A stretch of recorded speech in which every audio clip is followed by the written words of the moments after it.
Hello and welcome to another Minute with Matt.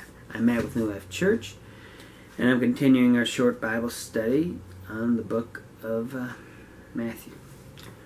We're now starting with chapter 10, verse 16 through 25. Jesus speaking. Behold, I send you out as sheep in the midst of wolves. Therefore be as wise as serpents and harmless as doves. Doesn't sound too comfortable of a situation. We're sheep in the midst of wolves.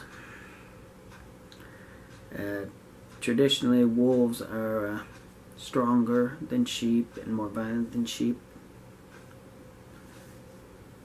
So as we're going, we've got to be wise and harmless. We can't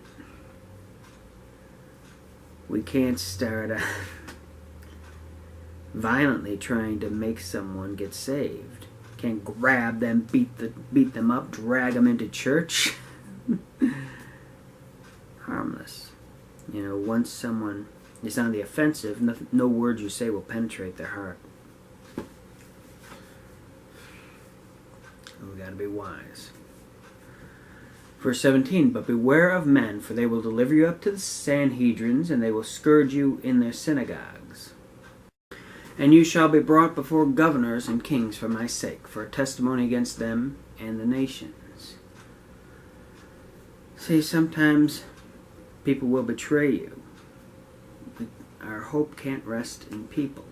It's in the Lord and the Lord alone. We can't even trust in ourselves, but God and God alone. And verse 19, but when they deliver you up, take no thought how or what you shall speak, for it shall be given you in that same hour what you shall speak. For it is not you who speak, but the Spirit of your Father who speaks in you. Now, this is an interesting verse, because this is saying you're suddenly grabbed and brought before someone. You're in a situation you did not plan on. Then you don't have to worry. Some people have thought that means that you shouldn't prepare when you're making a sermon, when you're going to lead a Bible study. You do prepare for those. That's stuff that's expected. You're not being surprised. This is a surprise thing.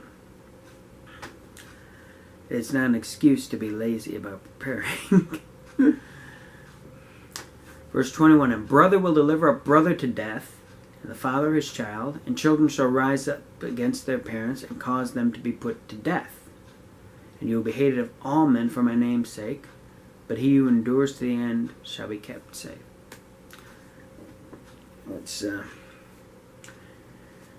Haven't seen it come to this far, in America at least, but in other countries it has. But even in America, you can have a lot of trouble within the family over following the Word of God. And I do think that kind of thing is headed toward America, but whether I'm right about that or not, there are other fellow Christians, brothers and sisters in the Lord, who are going through that. The end shall be, but no matter what gets done to you for the gospel's sake, even if they kill you, they're just sending you to heaven. Not something you're desperate to get there early, but they can't take your salvation away. Verse 23, but when they persecute you in this city, flee into another. You don't just stick there and hope to get killed. You flee to another. For I truly say to you, in no way shall you have finished the cities of Israel until the Son of Man comes. A disciple is not above his master, nor the servant above his Lord. It is enough for the disciple that he is like his master, and the servant like his Lord. If they have called the master of the house Beelzebub, how much more those of his household? You know, Jesus was arrested, beaten horribly, and crucified.